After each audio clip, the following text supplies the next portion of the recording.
Yo, yo, yo, people and patrons of the night, it is your boy BD, and I am the host of the Horror Tavern. And today I found something really cool. I was browsing through Amazon to check out some books and stuff, and I ended up finding out about this creature feature novella collection on Amazon's original stories that featured some authors that I recognize, such as one of my favorite horror authors of all time, Joe Hill, and yet other names that I saw like Grady Hendrix, Paul Tremblay, Josh Mallerman. So you had, I guess, several different authors involved with this Amazon original story creature feature novella collection. It involves 6 books, and I thought the covers looked good. I thought the premises sounded fun, so I decided to pick it up. And luckily, it was free to read with Amazon Prime. So if you have Amazon Prime, you can pick this up and read it for free, which was really convenient. So without further ado, I'm going to start talking about this collection, starting off with the very first book in it. So, I am the host of the Horror Tavern, as I mentioned. I am a one-stop shop for all things horror, so make sure that you take a seat, you grab a drink as we explore the limitless cavern that is the horror genre. And I am officially out of my reading slump. I am back in the reading mood, and these 6 novellas are going to be what brings me back. So the first reason that I thought this would be really fun for me to check out is because it's creature feature focused. And for those of you who don't know, if you have seen my top 5 favorite subgenres of horror video that's promoted on the homepage of my channel, creature features is one of my favorite subgenres of horror. I love monster and creature action. I think it's really cool. I think it's really fun. I think it can be scary and offer a lot in terms of like action and excitement. And this first story that I'm reading has some of those very ideas in it. So the first book in this creature feature book collection is The PRAM by Joe Hill. And I'm going to be covering all 6 books and then doing a ranking. So this is the first entry in that. The PRAM by Joe Hill is quite the interesting novella. And again, it's by one of my favorite authors, Joe Hill. I love Joe Hill's writing and his books. I think that when you read his books and his writing, it feels very much like prime Stephen King, except you cut out all of the useless word dump that King is known for doing. I love Stephen King's stories, some of them. I think that they're very well written, very good, very horrifying, and they're kind of what I'm looking for in horror. But a lot of the time, he's got this useless word dump detail focus that doesn't need to be in there. I know some diehard fans like that about his work, but I think it's messy. I think it wastes time. I think a lot of the time it just feels like filler, and Joe Hill doesn't have that. In the, I guess, short story collection that I've read by him, Full Throttle, it had consistently good stories in it, some being very, very great, and only really one bad story out of like the 20 or so that were in there. And one of my favorite horror books of all time that I've raved about, Nosferatu, written by him, is a perfect horror book. I love Nosferatu from page 1 to the last page. It's amazing. It's well paced, and even though it's like 700 pages, it flies by like a dream. So I fucking love that book. So I was excited to check out the first book in this collection being from Joe Hill. Let's talk a little bit about the plot, and then I'll go into my thoughts about it. The PRAM focuses on a married couple, the main character in the story being called William. I think it's William Halpenny, but I'm not sure about that. I think it's William. And you have his wife, Marianne. Now, they are moving from, I think, their apartment in Brooklyn, New York, and now going to look into buying a farmhouse in the forests of Maine. And this is because they dealt with a very traumatic experience. They were very excited about having a kid. His wife, Marianne, was pregnant. This takes place in the modern age during like the COVID pandemic, so just a heads up there, it's a modern age story with some old school kind of ideas and flair to it. And what unfortunately ended up happening was that his wife ended up having a miscarriage in the bathroom. And it was a very graphic scene. He describes having to clean up all the blood. It traumatized both of them. And his wife, Marianne, ended up becoming, very depressed, very sad, as naturally would happen. She was in a lot of, I guess, just trauma and emotional depression. His usually very energetic and loving wife was pretty much put to the edge, and he had to take care of her because she wasn't performing in her job. She couldn't really go through daily life the same way she always could, so he had to look after her, William, or nickname Willie, had to be the strong one in the relationship. And he decides, you know what, I'm not going to keep her in this house.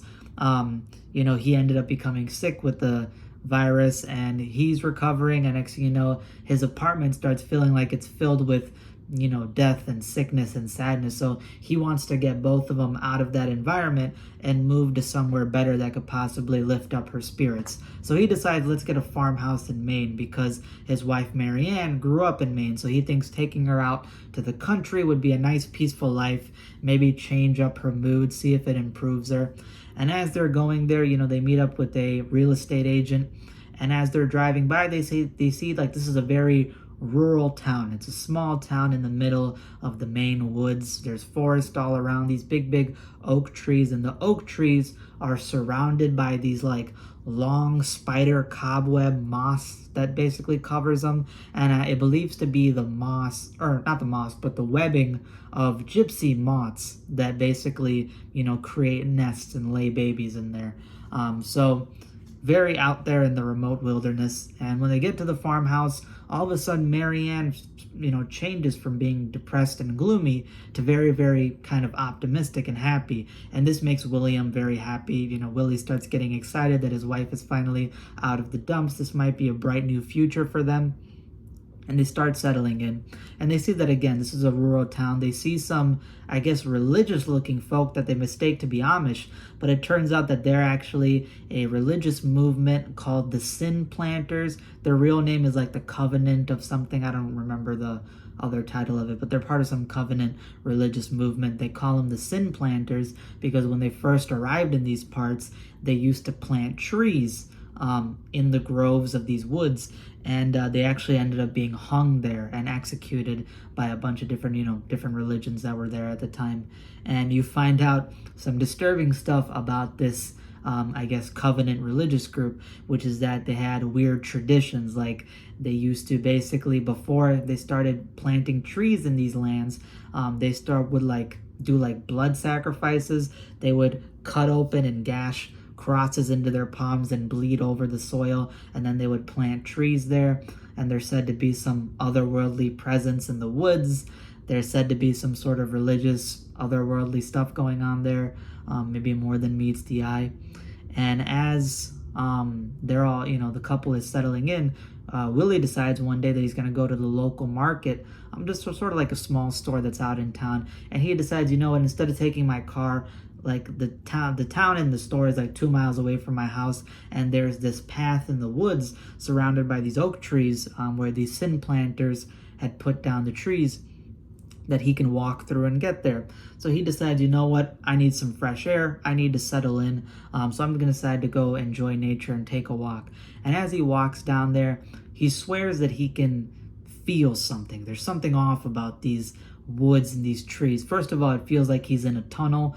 The trees are like caved in, and it looks like the branches are reaching out towards him. And he describes it being like the rib cage of a beached megalodon. He feels very much like a fish out of water going through those. And when he arrives to this store, he ends up meeting this family. And this family is belonging to a store owner who's this British guy. I forgot if his name is like Goodman or Goodkind. I think it's Goodkind. He's sort of like your typical zany kind of guy. He talks about conspiracy theories. He talks about the Nazca lines being UFO, I guess, landing strips. And he's very sort of wild and crazy, but you seem like he's got a good heart. And he and Willie kind of talk with each other. Willie finds out about his family and his grandkids. So he finds out that this is a very family-oriented, small, tight-knit community of a town. And the store owner ends up actually offering him this old decrepit pram, like a baby stroller. And this pram, has mold on the mattress. It's got this dilapidated canopy covering it. It's so rickety and rusted in a lot of places, and it apparently smells horrible. But because Willie is recovering from him being sick, he can't really smell it. So basically, he has to carry home all these groceries he bought back to his house, and it's going to be quite heavy. So the owner decides, take this pram, carry your stuff out in there, and then just bring it back to me whenever you want to. So he takes this decrepit Pram puts all the groceries in and starts walking back through the woods. And it's very ironic because, again, he had a miscarriage in his life. He lost his baby. And you find out that Willie, despite him being stronger for the both of them and trying to help out his wife, he's actually emotionally struggling. He lost a kid, of course. So he's sad, he's depressed, he easily gets angry, and he's just sort of in the feels. And as he's carrying this, pram baby stroller, this decrepit one, through this tunnel in the woods, he swears he can hear a baby crying from it, and he gets freaked out. And then when he looks around, he sees that it's actually a dove that's cooing up in the tree. So he thinks he's freaking himself out, and he actually ends up taking it back to his house and puts it in this decrepit shed. And when he put it in this shed, the first time he entered this little makeshift shed, he saw that it's very old. It looks like it hasn't been touched in so long, and there's these animal carcasses that are lined up throughout it, like rodent and bat bones. So it's very eerie, but he just puts it in there. And again, he swears that the more and more he keeps visiting this pram to take it back to the grocery store and get more stuff, that each time he'll go there, he thinks that he can sense some sort of presence in there. The next time he goes to get it, he sees what he thinks to be a small silhouette moving up inside of the pram in the darkness, and he freaks out and gets scared. He thinks he might be hallucinating. Turns out that when he pulls up the canopy, it's a raccoon. The raccoon jumps out and escapes, and he yells at the raccoon, like, "Go fuck yourself. I hope you go die out there." And you can tell that as the story's going on, he's getting more and more emotionally disturbed and unstable, because he's holding in all these emotions where he feels like he's gotten fucked over in life, that God took away his baby, that he's not getting opportunities. He starts to spite God and hate God. He thinks that the universe is being unfair to him. He's depressed. He lost a kid. He didn't get the opportunities of raising a baby, taking him to the zoo, playing sports with them that he wanted.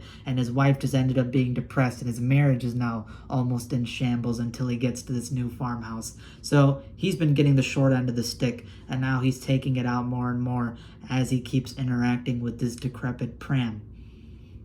And again, he swears that there might be something inside of it. And when he goes back to the store a third time, he talks to Mr. Goodkind, and Goodkind explains again that the sin planters had done these religious rituals and stuff in these woods. He, the main character at one point sees this kind of photos of the sin planters, and they're very disturbing. It feels very much like some sort of weird cult where there's this priest that's wearing like a gown made of leaves, and he's got this mask over his face that's made out of branches and twigs and roots, holding up the Bible, looking up at the air. You got these women that are dressed up in white gowns, and they got these necklaces of wildflowers around them. And then he sees one day the pram. The pram is actually there, and the pram is basically covered in this white kind of cloth, and there's fruits inside of it as some sort of offering. And then there's a wooden, there's a makeshift cross made out of branches and twigs that's tied and put in there as if the fruits are an offering to the pram. So all of a sudden the main character realizes, what the fuck did I bring home? Is there something more to the woods? Is there something more to this community? Is there something wrong with the town? And he starts to realize maybe these woods, this trail of trees that I walk through is actually a tunnel to something. It might actually be a funnel, much like a woman's womb, that is allowing something to pass through. And he realized that this might be his second chance at reclaiming his missed opportunity at having a kid. And it may or may not slowly start rotting his mind. It may or may not lead to some crazy things going on, and the climax to the story is insane. I'm not going to say what happens, obviously, because I want you guys to read it and check it out, but you get some revelations about some people. You get some more lore and kind of reveals about this potential cult, the Sin Planters. And you get some creature feature action that is fucking disturbing. The climax of the story is horrific. You got some crazy violent gore in there. You got some disturbing imagery of what the monster in the story looks like, moves like, attacks like.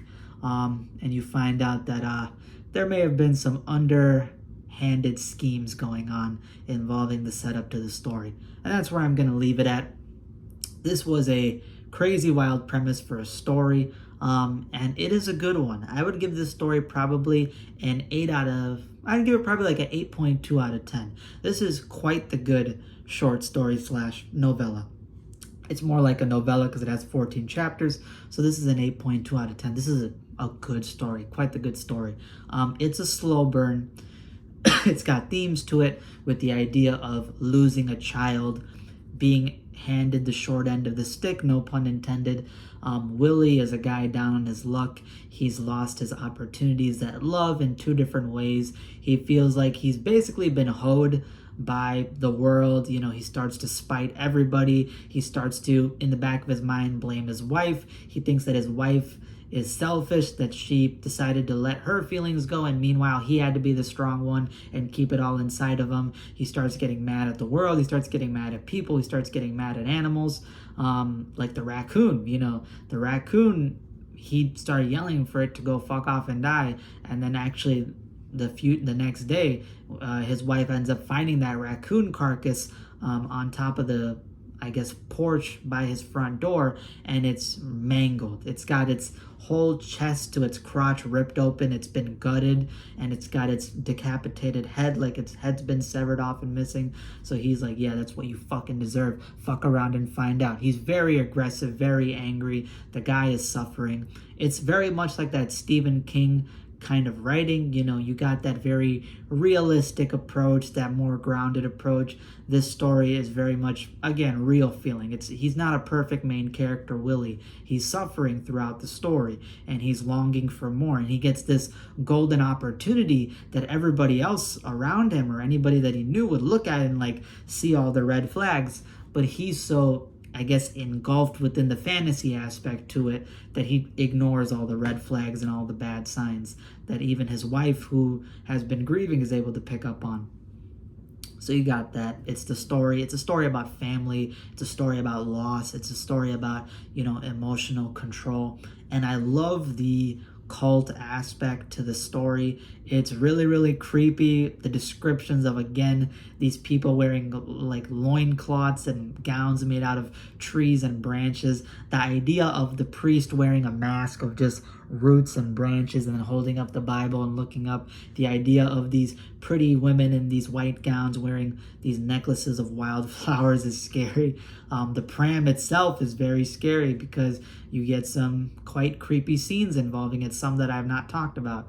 And again, it all leads to this kind of, it's a slow burn that leads up to this big climax that is disturbing, that is horrifying, that you get some really scary violence and gore and some potentially reveal as to what's going on. So those parts are all good. But it is a little boring at parts. The story is slow. Again, it's a slow burn, but there are a little bit of sort of meandering, boring stuff that you feel like it would get to the point, which is why I haven't given it a higher score. And in a way, the climax was scary, but it felt a little underwhelming. I was expecting it to go a lot crazier and wilder. Not as crazy and as wild as I expected, but it's still pretty metal, if I have to be honest. And there is some nitpicks. You can tell that Joe Hill is Stephen King's son because there's a continuous mention of the modern day virus that we all know about. I know King has been known to consistently mention the C virus at all times. The C virus is like name dropped and talked about and consistently brought up in the plot like several times during the story, which isn't too egregious. You can look over it, but you sort of get that idea that he's a little bit too much harping on it, but it is what it is. Just sort of more of a nitpick than anything. But yeah, I would give this story an 8.2 out of 10. I would suggest you guys go check it out, and I think that this is a very solid, good start to the creature feature novella collection by Amazon's original stories. So Joe Hill, you got another good story under your belt that I will recognize. And I'm looking forward to the next 5 books that I will start reading. And again, this is my first review of the first novella. I'm going to be reviewing the other 5 novellas, and then doing a ranking. So hope you guys enjoyed. I've broken out of my reading slump. If you like this video, hit that subscribe button down below and hit that like button. It's free. Lets me know you guys like the content, gets it out there for you, and it's a great way to support me. And again, I want these reviews out there so that way you guys can be informed about these stories, that maybe if you've read them, you have someone that you feel like is a friend you can talk to. And I love each and every single one of you for helping build this community. Hope you guys have a blessed day. Take care, and deuces. As I take a sip from my potion. Baby horror. What's funny is I just did a Goose Junkies podcast episode, shameless self-plug, about Strained Peace versus a Story. So that was baby horror, and now this next book that I've read is also baby horror. So I've been on a baby run. Not literally though. Fuck those child support payments. Felicia, you ain't getting shit.